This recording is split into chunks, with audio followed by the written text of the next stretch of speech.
Настало время для главного политического события страны. Сегодня, во втором туре выборов президента Республики Абхазия, определится имя человека, который возглавит государство в ближайшие 5 лет.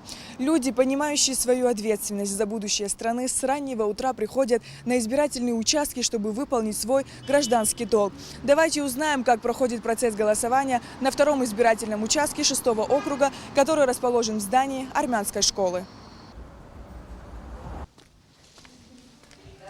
Уважаемые члены комиссии, наблюдатели, участок открыт.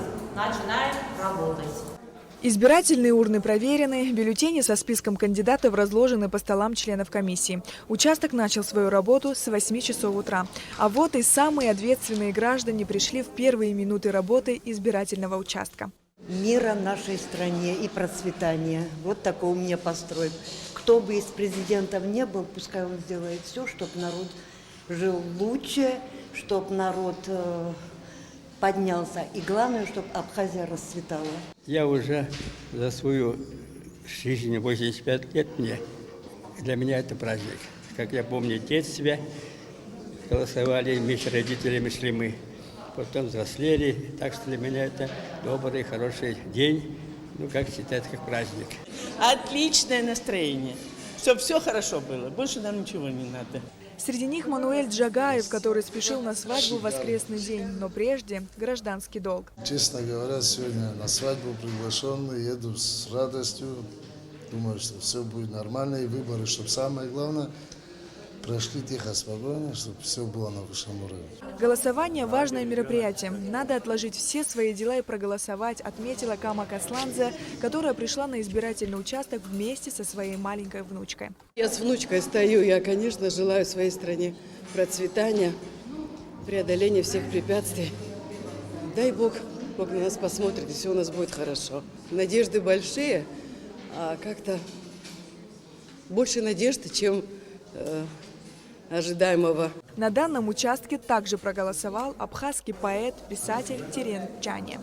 Выполнил свой гражданский долг.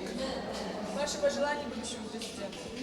Я хочу, чтобы в будущем для народа Абхазии было сделано как можно больше, чтобы материальное состояние населения Абхазии улучшилось, чтобы население Абхазии, не выбирая по национальности людей, дружили, были бы едиными и строили бы свое будущее для Абхазии, на благо народа.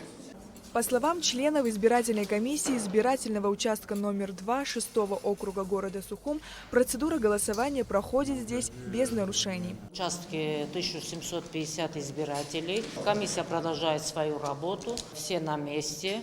Наблюдатели. Комиссия пока подписывают, а все остальные делают свою работу. В этом участке обычно нарушений никогда не было. Я очень надеюсь, что так и будет сегодня. Выразить свою позицию, отдать свой голос – долг каждого. Избирательные участки будут работать до 8 часов вечера. Сария Гварацхеля, Артур Каландзе, Абхазское телевидение.